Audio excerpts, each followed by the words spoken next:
কাঁধে কাঁধ মিলিয়ে সেই সময় লড়াই করেছি এবং আমরা মনে করি যে আমাদের লড়াইটা শেষ হয়ে যায়নি। আমাদের যেই জুলাই গণঅভ্যুত্থানের আকাঙ্ক্ষা, প্রত্যাশা এবং নতুন রাজনৈতিক বন্দোবস্ত প্রতিষ্ঠার জন্য যে সংস্কারের পথে আমরা এগোচ্ছি, আমরা মনে করি সেই রাস্তায় আমাদের এখনও সেই ঐক্যের জায়গাটা ধরে রাখতে হবে।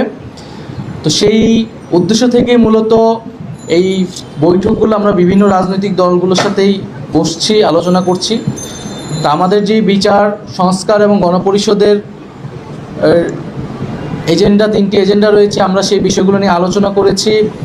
আমাদের বেশিরভাগ বিষয়ই ঐক্যের জায়গা আমরা খুঁজে পেয়েছি। যেসব জায়গায় দ্বিমত রয়েছে সেটাও পরবর্তীতে কীভাবে নিরসন করে আমরা একটা ঐক্যবদ্ধ জায়গায় আসতে পারি সে বিষয়ে আমাদের আলোচনা হয়েছে। পরবর্তী কার্যক্রম কিভাবে এগোনো যায় সেই বিষয়ে আলোচনা হয়েছে। আমি যদি উদাহরণস্বরূপ বলি, সংস্কারের ক্ষেত্রে ইসলামী আন্দোলন বাংলাদেশ সংখ্যানুপাতিক নির্বাচনের কথা বলছেন, আমরা কেবল উচ্চকক্ষে সংখ্যানুপাতিক নির্বাচনের কথা বলছি। তা ওনারা 2 কক্ষেই সংখ্যানুপাতিক নির্বাচনের কথা জোর দিয়ে বলছেন। ওনাদের যুক্তি উপস্থাপন করেছেন। আমরা বলেছি এই বিষয়টা আমরা বিবেচনা করব, আমরা আলোচনা করব। আমরা গণপরিষদের নির্বাচনের বিষয়টা ব্যাখ্যা করেছি যে সংবিধানের মৌলিক সংস্কারের জন্য কেন গণপরিষদ নির্বাচন আসলে জরুরি, প্রয়োজন। ওনারা বলেছেন গণপরিষদ নির্বাচনের বিষয়টা ওনারাও ভেবে দেখবেন, যেহেতু ওনারাও রাষ্ট্রের মৌলিক সংস্কারই আসলে চাচ্ছেন।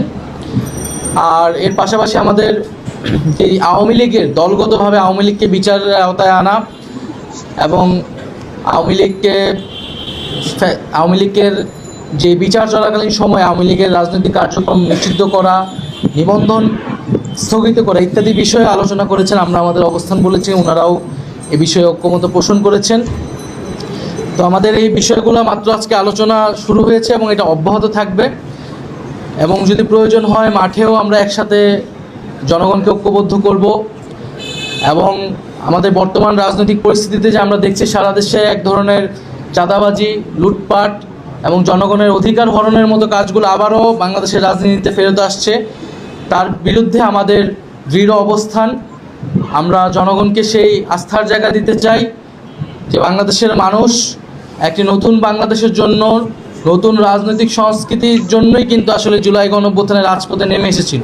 যদি পুরনো রাজনৈতিক সংস্কৃতি, পুরনো বন্দোবস্তের জন্য কেউ চেষ্টা করে তাহলে বাংলাদেশের জনগণ সেটা মেনে নেবে না এবং জুলাই গণঅভ্যুত্থানের শক্তি হিসেবে, ফ্যাসিবাদ বিরোধী শক্তি হিসেবে আমরাও সেটা মেনে নেব না। তো আমরা আশা করি যে আমাদের মধ্যে যে আলোচনা হয়েছে এবং স্থানীয় নির্বাচনের বিষয়ে আলোচনা হয়েছে, এটা জাতীয় নাগরিক পার্টি এর আগেও বলেছে